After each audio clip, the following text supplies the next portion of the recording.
James filed that capacity questionnaire on December 1st, 2021. 9 weeks after I had already moved $400,000 into a trust he could not touch. I want you to sit with that for a moment. 9 weeks. I'm 64 years old. I built a construction company from one truck, one trailer, and a phone that barely had service past the county line. I ran it for 37 years. And when I sold Colton Sons Construction in November of 2021, the closing statement said $11,400,000. That is what my son decided I was too old and too confused to manage. I'm sitting at my kitchen table right now, the same table where Margaret and I used to pay the bills on Sunday nights. Her coffee, my coffee, a stack of receipts between us. She's been gone since 2019. I still sit here the same way she taught me to. Careful, methodical. Nothing gets past you if you stay at the table long enough. There's a ledger in front of me. Green canvas cover worn at the corners, weren't it? Margaret bought it in 1987. $4. I wrote 34 years of business in it. Every contract, every payroll run, every equipment purchase. The last entry is the date James called me, October 14th, 2021, and the exact words he used. By the time my son walked into that mediation room in December, he had already lost. He just didn't know it yet. And the reason he had lost is sitting in this ledger. If you have ever been treated like your years no longer mattered, stay with me. And if this story speaks to you, subscribe to my channel for more stories like this. Because quiet people are not always powerless. The filing in December was the end of something, not the beginning.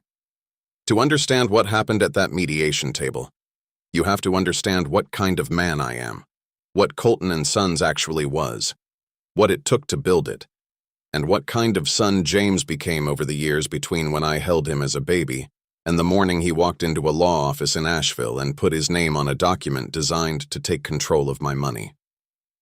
I started the company in 1984. I was 27 years old. Margaret and I had been married 3 years. We had a little money saved. Not a lot, but enough. Enough to put a down payment on a used work truck with 80,000 miles on it and a basic set of framing tools. I had 6 years of experience working for a contractor named Gil Barber, who'd taught me everything worth knowing about how a building actually goes up versus how it looks on paper. When Gil retired, I didn't want to go work for somebody else. So I didn't. The first year was rough, I'll say that plainly. We were living in a rented house. Margaret was working as a nurse on the night shift at the regional hospital, and I was driving that truck before sunrise and coming home after dark. There were weeks where the jobs barely covered fuel and materials, and I sat at this same kitchen table and looked at the numbers and wondered whether I'd made a mistake.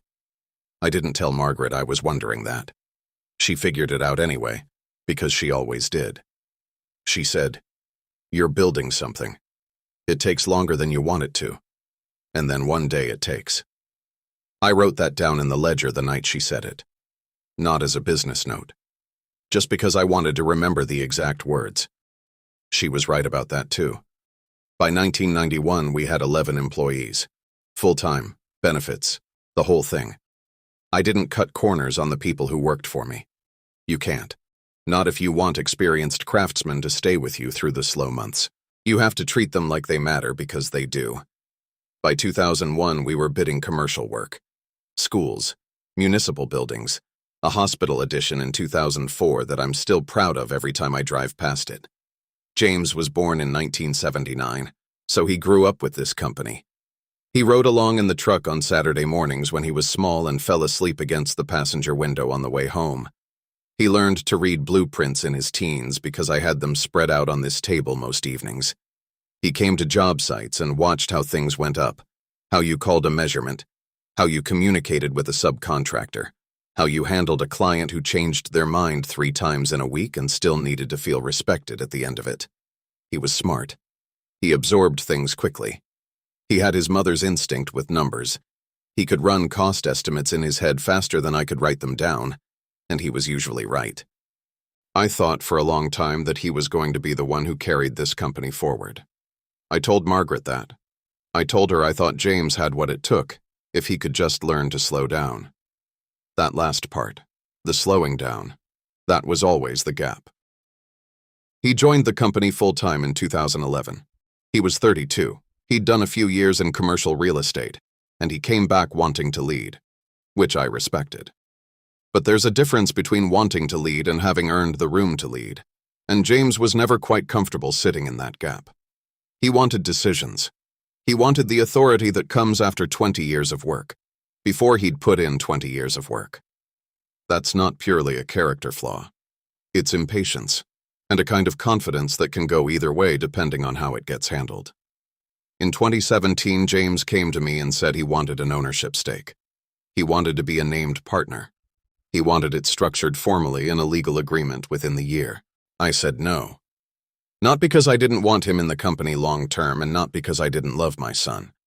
I said no because we had outstanding debt on 2 equipment loans that were going to take 18 to 20 months to clear, and splitting ownership before those were settled would create complications I wasn't willing to walk into. I'd also seen what happened to family businesses that rushed succession. 2 companies in our area over the years. Neither one ended well. I told James, "Give it 2 more years, let's get the balance sheet clean, let's sit down with an attorney and structure it the right way." He said, 2 years. You keep saying 2 years. I said, because it's the honest answer. He didn't accept that. He said some things I won't repeat here, and I said a few things back that I'm not particularly proud of either. And then he left. He packed up and took a job with a commercial developer down in Charlotte. I found out through his sister he didn't call me. He didn't call his sister Rachel, which I know hurt her because she told me so. He didn't come for Thanksgiving that year. He didn't come for Christmas. And when Margaret was diagnosed in the fall of 2018, I asked Rachel to reach out to him. He sent flowers to the hospital. He did not come. Margaret died on March 7, 2019. James did not attend her funeral. I'll say that once and only once, because it doesn't need anything added to it. You either understand what that means, or you don't. I won't spend a lot of time on the grief of those months because that's not what this story is about. And also because some things don't reduce down well into words. I'll just say that I ran the company for 2 more years after she died, and I needed it. The work kept me upright. I had men on my crew who'd been with me 15 and 20 years, men who knew Margaret, men who'd been at her funeral, men who would show up at 6 in the morning and do their job without needing to be asked. That steadiness was what got me through 2019 and then through 2020. The work, and this ledger, and the habit of writing things down. By mid-2021, I was in serious conversations with a broker about selling the company. I was 64. My knees were talking to me in ways they hadn't before. I mention that not for sympathy, but because it's real. I was thinking about what the next phase looked like, and running an active construction company was going to be harder every year. I'd also spent considerable time thinking about succession, and the honest answer was that I didn't have a clear candidate inside the company who was ready to take it on, and I wasn't willing to sell it to someone who'd gut the crew that had been with me for decades. A clean sale to the right buyer felt like the best option for everyone involved, including the people who worked for me. I found a buyer, a regional construction group out of Charlotte, and we began the formal process in late summer of 2021. The negotiations were real and moving by September. I didn't broadcast this. No announcement, no social media post, nothing public. People who needed to know were told. Everyone else would find out when there was something final to tell. Transactions like this are private until they're final, and I've never been the kind of man who announces things before they're done.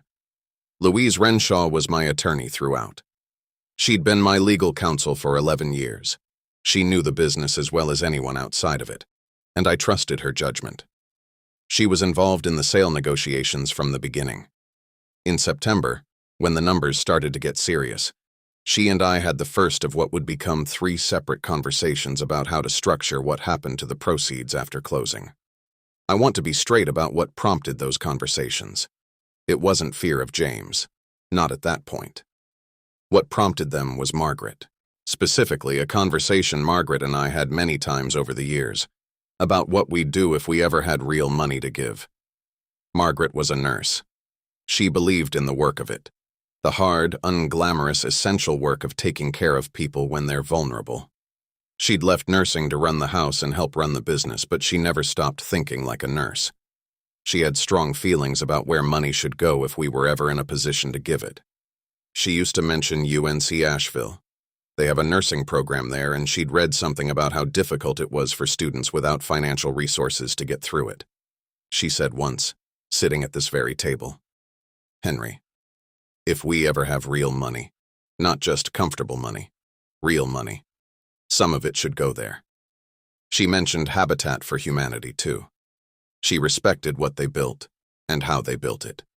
I had carried those conversations for 2 years after she died. When the sales started to become real, I knew it was time to make them concrete. Not as a reaction to anything, just as a fulfillment of something that had been waiting. So September 8th, Louise and I met for the first time about the trust structure. Then September 29th. Then October 15th.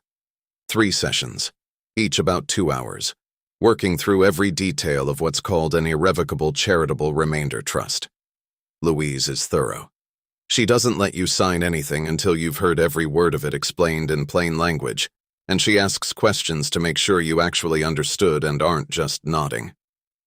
I appreciated that. I've always appreciated people who respect the process enough to slow down in it. On October 22, 2021, I signed the trust documents. The company sale closed on November 2nd, 11 days later. But between the phone call in October and the closing statement in November, 3 things happened that I want to tell you about carefully, because they're the reason the ledger was open on my kitchen table more than once that fall. The first thing happened on October 14th, 2021, 8 days before I signed anything. It was a Tuesday morning. I was at the kitchen table going through some paperwork when my phone rang. I looked at the screen. James's name. I hadn't seen that name on my phone in 4 years.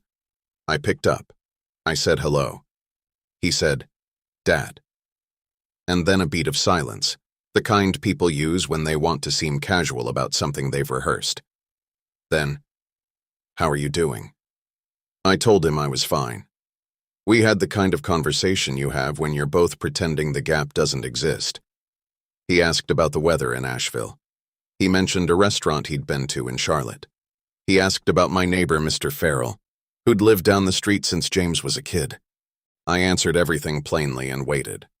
About 8 minutes in, still casual, still easy. "How's the transition going? With the company, I mean. I heard you've been talking to some people." I said I was taking things one step at a time. Sure. A pause. "Have you thought about what comes next? Financially, I mean. That's a lot of money to manage. You don't want to just, I don't know. You want to have the right people around you." I told him I had good people around me. Okay. Good. And then another minute or 2 of nothing in particular. And then he said we should get together sometime. And I said sure. And that was that. I sat at the table for a while after the call ended. Then I got up, went to the shelf where I keep the ledger, brought it back to the table and opened it to a fresh line. I wrote the date, October 14th, 2021. Then I wrote down his exact words, as close as I could recall them. "How's the transition going?" That's a lot of money to manage. You want to have the right people around you. I did not call him. Not yet. There is a difference between being old and being unprepared. I'd been building things for 37 years. I knew the difference between someone checking in and someone taking a survey. I'd sat across from enough clients, enough contractors, enough bankers over the years to recognize a call that's wearing casual clothes but has a purpose underneath. I left it in the ledger and I went back to work. The second thing happened in the first week of November. My neighbor Carol Westbrook, a retired school teacher who lives 3 houses down and has a habit of stopping by to return things she borrows, and she's always borrowing things, which is fine by me because it means she comes around. She came to the door one afternoon with a dish she'd had for a few weeks. I thanked her. We talked for a minute in the doorway, and as she was turning to leave, she said, almost as an afterthought, "Oh, did you have someone over a few weeks ago?" I saw a car parked out front for quite a while. Seemed like they were just sitting. I asked her what she remembered about it.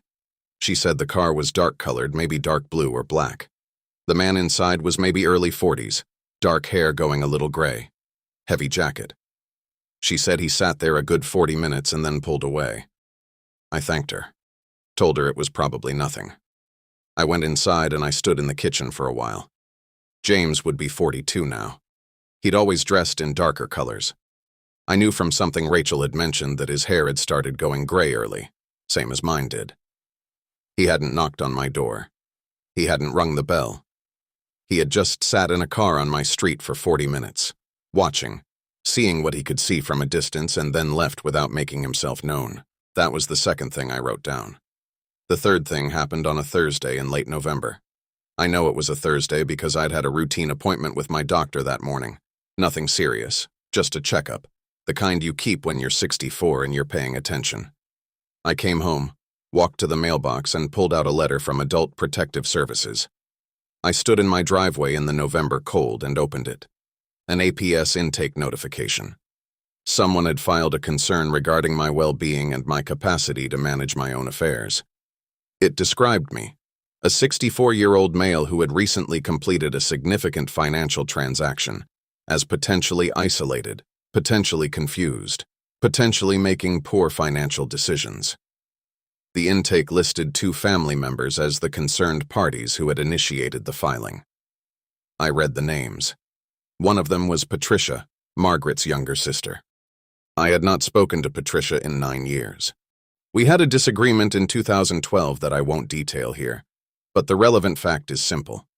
She had no contact with me. She didn't know my routines, my finances, my state of mind, or anything else about my day-to-day life. She had no credible basis to assess whether I was confused or isolated, because she hadn't been in a room with me in nearly a decade. The other name I'll leave private. I folded the letter. I walked inside. I put my coat on the hook by the door. I went to the kitchen, sat down, and I thought. I thought about the phone call on October 14th, about the car parked on my street in early November, about Patricia, who hadn't called me when Margaret died, who hadn't called me once in 9 years, suddenly appearing as a concerned party in a legal filing. James had called her. He must have. I thought about how that call would have gone. He'd have been careful about it. Not accusatory, more like worry. I just don't know, Patricia. I've been concerned about Dad. He's alone. He's getting older. He just did this big financial thing, and I'm not sure he really understands what he's gotten into. Something like that. Reasonable sounding. Measured. The kind of thing that gets a person to sign on to something without feeling like they've been recruited. He'd made the same kind of call to at least one other person, the church elder whose name also appeared in the intake documentation, a man I'd known for years, but hadn't been in close contact with recently. James had reached out to both of them in the weeks before the December 1st filing, gathering names, building a paper foundation that looked like a community of concerned family rather than what it actually was.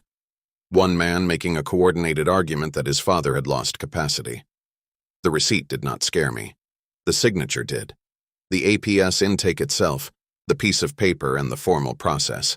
I could handle that. What settled into me was the signature. James had put his name behind this. He had coordinated multiple people across multiple weeks. He had retained a Buncombe County attorney. He had sat outside my house in November without announcing himself, then gone back to Charlotte and filed. This was organized. This was planned. This was not a son who called his father out of worry.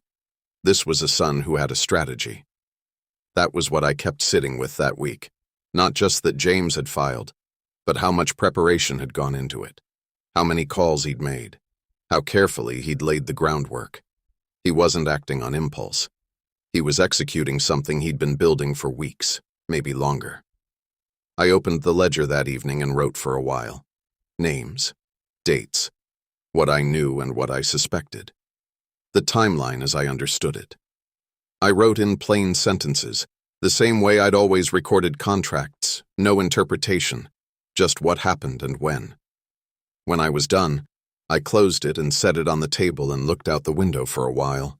The street was quiet. Dark by 5:30 in November in Asheville. I sat there long enough that my coffee went cold. The trust is the part that made everything else irrelevant, so I want to explain exactly what it is. An irrevocable charitable remainder. Trust is a legal structure. You transfer assets into it, and from that point forward, those assets belong to the trust, not to you personally. The trust is administered according to rules established at the time of signing, and because it's irrevocable, those rules cannot be undone. Not by you, not by your family, not by a court, not by a conservator. In my case, the trust was funded with the full proceeds from the sale of Colton Sons Construction. When the deal closed on November 2, 2021, the $11,400,000 went directly into the trust. It didn't pass through my personal bank account. It went into the trust at closing, by design, because that's how Louise and I had structured it from the beginning. The trust names two charitable organizations as what are called the remaindermen, the institutions that receive what's left at the end. Those two are Asheville Habitat for Humanity and a nursing education scholarship fund at UNC Asheville. Both of them were Margaret's idea, years before any of this happened. I was just the one who finally got to write the check. During my lifetime, the trust pays me an annual income, a percentage of its total value each year, calculated and dispersed according to the terms of the document. I live comfortably on that income. I make my own decisions. I manage my own life. When I'm gone, whatever remains goes to those two causes, and that's the end of it. Here is the legal fact that matters most for this story. A conservator manages personal assets that belong to an individual. A conservator steps in when a court determines that a person lacks the capacity to manage their own money, and the conservator then takes over management of that money. But the money has to exist as the person's money for any of that to work. In my case, the money was not my personal money. It had been transferred into the trust on November 2nd. It belonged to the trust. It was governed by the terms of the trust document, signed and filed and already on record with Louise's office before James's attorney ever sent a single letter. There were no liquid personal assets for a conservator to manage. There was nothing to conserve. James had filed a capacity claim against an empty position. Louise called me on a Friday afternoon, about a week after the APS letter arrived. She had been notified through the proper channels that the intake had come in and that a mediation had been scheduled for December 14th. She said, "I want you to know the trust is already on file. The closing documents are in order. There is nothing for them to manage." I said, "I know." She asked, "Are you all right, Henry?" I told her I was fine. She said, "Okay, I'll see you on the 14th. By the time the phone rang, I already knew. I'd known since the night I got the APS letter, and really I'd known since October 14th when James called me and asked whether I had the right people around me. I just hadn't had it all confirmed in writing until that Friday. December 14th didn't come for 2 more weeks. I want to tell you about that stretch of time, because I think it matters. After Louise called, after everything was confirmed, there were about 14 days of quiet before the mediation. I've talked to other people who've been through something similar, and most of them expected to feel relief. I didn't. I was not triumphant. I didn't walk around feeling like I'd won something. What I felt was tired. Tired in the way you get when something you suspected turns out to be true, and you realize you'd been carrying the suspicion without knowing how heavy it was. There's a particular kind of exhaustion in being right about something you wished you were wrong about. I sat at this kitchen table a lot those 2 weeks. I made coffee the way Margaret taught me, 2 minutes on medium. You just watch the pot, no timer. I sat with the ledger in front of me and I went back through it. Not the recent entries, but the old ones. Contracts from 1990. Payroll runs from 1997. The entry from April 2004 when we won the hospital bid. Pages and pages of numbers in my handwriting and sometimes in Margaret's because there were periods where she helped with the bookkeeping and she'd make entries in her smaller, neater script. I read through a lot of those pages. I wasn't reading them for information. I was reading them the way you go through old photographs, not because you've forgotten the faces, but because you need to remember how things actually were. The work and the years of it, and what it all added up to. 37 years of getting up before sunrise and doing what needed doing. I thought about my crew. Dale Fishel had been with me 22 years and could square a foundation faster than anyone I'd ever seen, and he never made you feel stupid for asking him to show you how he did it. Tommy Reyes started as a laborer at 19 and became one of the best site supervisors in the county. Good men. The kind of men who make a company worth selling rather than just closing up. I thought about the clients who'd trusted me with their buildings and had become friends over the years. The jobs I was proud of. The ones that went sideways and what I learned from them. And I thought about James. I sat with the thought of him for a long time because I don't think you can do any of this right, any of the difficult human part of it, without sitting with the people involved and remembering who they actually are, beyond the immediate situation. James is my son. He is also someone who decided that his father was finished and acted on that decision while I was still very much in the room. Both of those things are true, and I've learned not to rush past either of them. I am not a man who forgets the child when I look at the adult. I remember the 5-year-old who fell asleep in the truck. I remember the 15-year-old who started showing up early to job sites because he wanted to learn. I remember the 32-year-old who came back to the company with genuine fire in him. And I remember thinking, this could work if he slows down enough. It didn't work, and part of that is on me. Part of the way he turned out, the impatience, the sense that he was owed more than he'd earned, I was involved in shaping that, and I know it. But there's a limit to how far back you can trace responsibility before it becomes an excuse. At some point, a man makes his own choices. And James had made his. He'd coordinated multiple people. He'd sat outside my house. He'd retained an attorney and filed a document designed to give him control of money he had no legal or moral claim to. I didn't yell at anyone. I didn't call a single person in anger. I just sat at the table and I let it be what it was. That's the silence moment if you're looking for it. Not dramatic. Just a man, a table, a ledger, and a couple of weeks of cold, clear thinking before the thing that needed doing got done. December 14th, 2021. The mediation was held at Louise's office in downtown Asheville. A Monday. Cold morning, clear sky. That sharp winter light that makes everything look precise. I drove myself.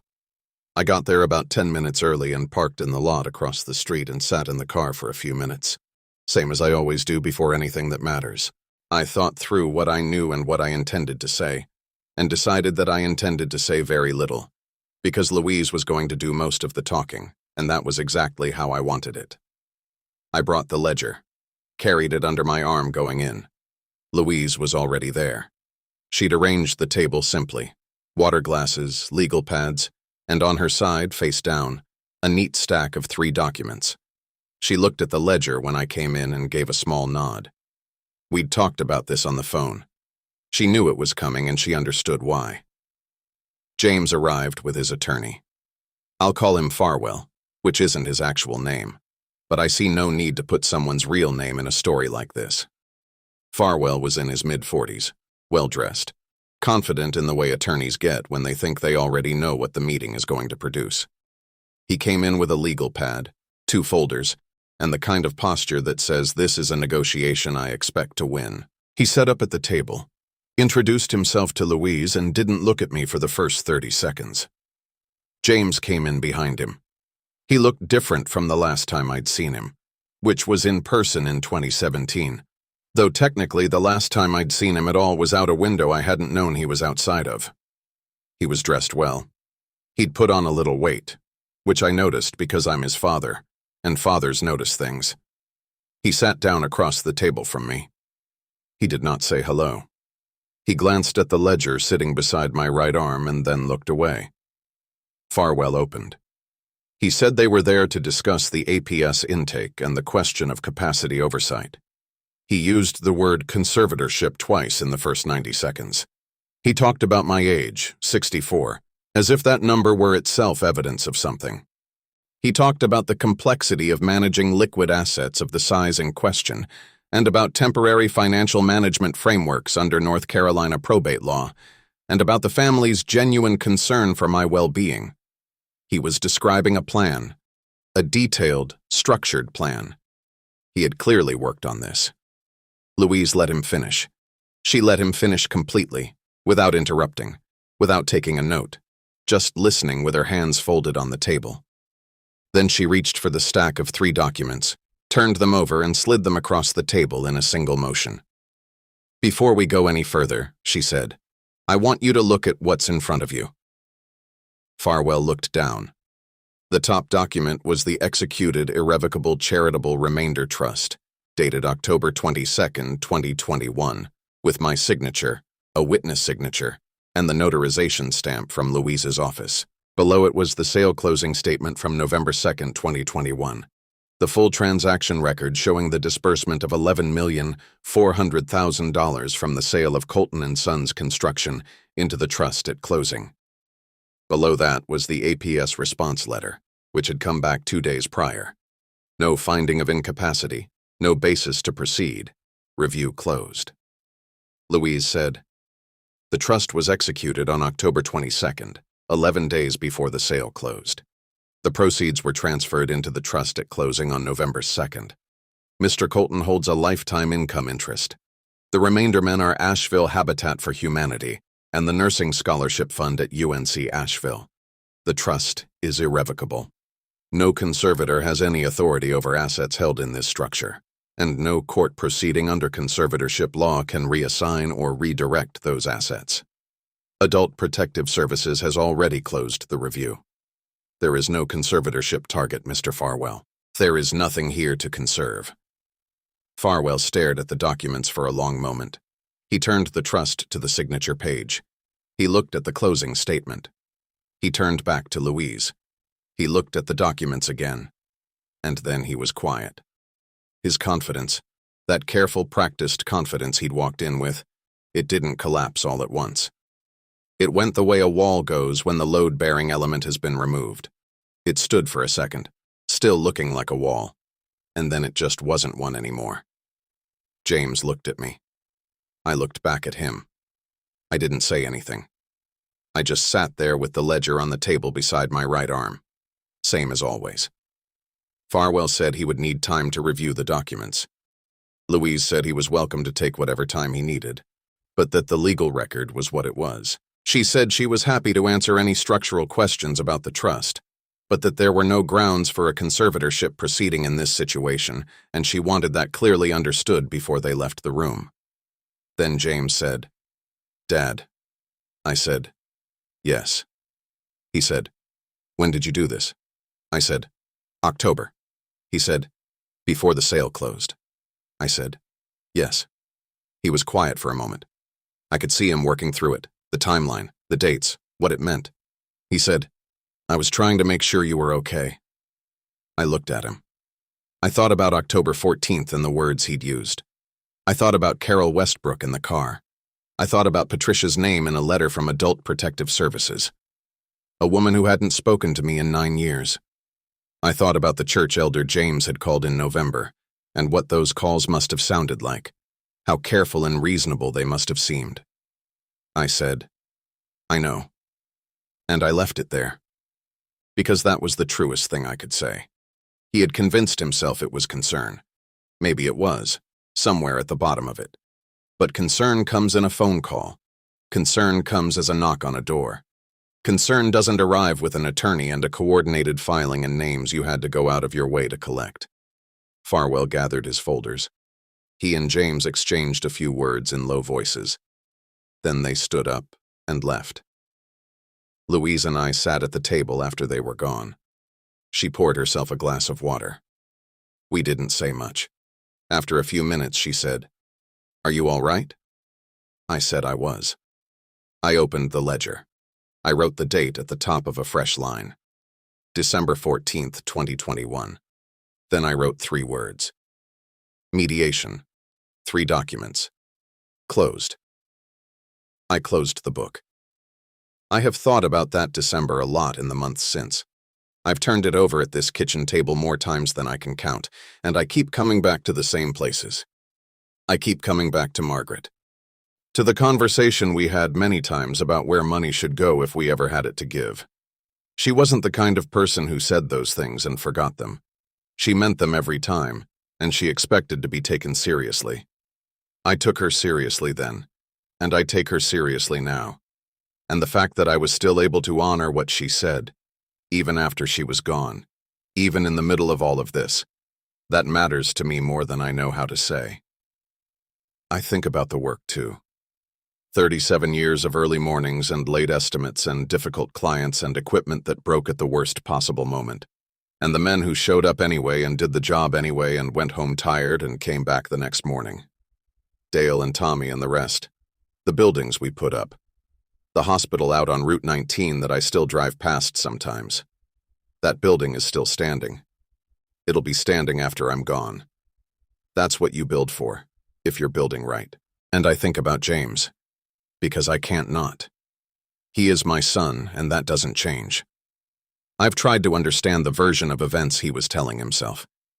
I think he convinced himself that I'd gotten old and confused, and that he was the practical one, the responsible one, the one willing to do the difficult thing nobody else would do. I think he looked at $11 million and decided that someone needed to manage it, that he was the natural candidate, and that if he had to build a legal framework to make that happen, well, at least he was being responsible about it. That kind of thinking can feel like care from the inside. I know that. It doesn't make it right. What he didn't account for was that I'd been preparing since September. He hadn't talked to me in 4 years. He didn't know what I'd been thinking, or who I'd been talking to, or what Louise and I had been working on for 3 months. He came into that room expecting an old man who hadn't planned ahead. He got 3 documents and no target. If you're watching this because you recognize something in it, not the legal details specifically, but the shape of the situation, I want to say something directly. You know what I'm talking about. Someone treats you like you're already done. They talk about you as if you're not in the room. They stopped paying attention to you years ago, and now they're suddenly very interested in what you have. They are almost always wrong about how much you know. They see the age. They see the gray hair and the slower walk and the fact that you've stepped back from something. They don't see the 37 years. They don't see the ledger. They don't see the 3 sessions with the attorney or the documents already on file. The most dangerous assumption anyone can make about a person who's been building things for decades is that they stopped planning somewhere along the way. I didn't stop. I never stopped. The ledger is on this table right now. I'm looking at it as I finish this. The green canvas has faded a little. The corners are soft from years of handling. Margaret bought it in 1987 at an office supply store 2 towns over, and she paid $4 for it. And when I told her it was more than we needed to spend on a notebook, she said, "You're going to fill this up and you're going to be glad it's the right size." I filled it up twice over in my head, even if the pages ran out slower than I thought. 34 years of numbers in this book. The last entry is December 14th, 2021. Mediation. 3 documents. Closed. I'm going to start a new ledger.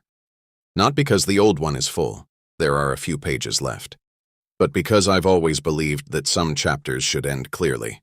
You close one book and you open another, and the break is real, and it means something. Margaret would have said the same thing. She had a good sense of when something was finished and when it was time to move on to the next page. The next page for me is the income from this trust and the houses that Habitat builds with what I've given. And the nursing students at UNC Asheville who'll do their training with some support they wouldn't have had otherwise. And the long quiet of this house that I've learned to live in since 2019. That's what 37 years of work adds up to. Not the number on the closing statement. The choice you get to make about where it goes, and having the patience to make that choice before someone else tries to make it for you. And if stories like this remind you that quiet people are not weak people, subscribe to my channel for more stories. Because sometimes the strongest response is the one nobody sees coming. Have you ever quietly prepared for a conversation you hoped would never come, and found out later that the preparation was the only reason you walked out of the room whole? I'd like to hear your answer. I never raised my voice. I raised the consequences.